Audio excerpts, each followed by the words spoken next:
मंडळी, Indian premier league 2025 म्हणजे IPL 22 मार्चपासून सुरू होत आहे.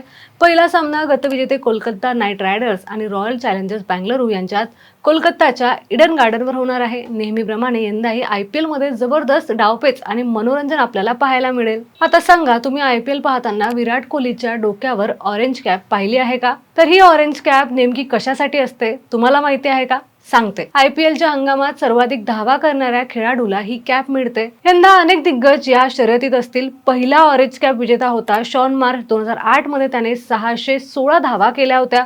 पण सलग 2 हंगामात 2011 आणि 2012 मध्ये ही कॅप जिंकणारा एकमेव फलंदाज होता क्रिस गेल.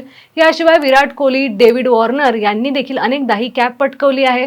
वॉर्नर तर 3 टाइम चॅम्पियन आहे. भारतातून पहिला ऑरेंज कॅप विजेता होता सचिन तेंडुलकर. 2010 मध्ये त्यांनी ती कॅप जिंकली. त्यानंतर विराट कोहली, रॉबिन उथप्पा, KL राहुल, ऋतुराज गायकवाड आणि शुभमन गिल यांनी देखील ही कॅप जिंकली आहे.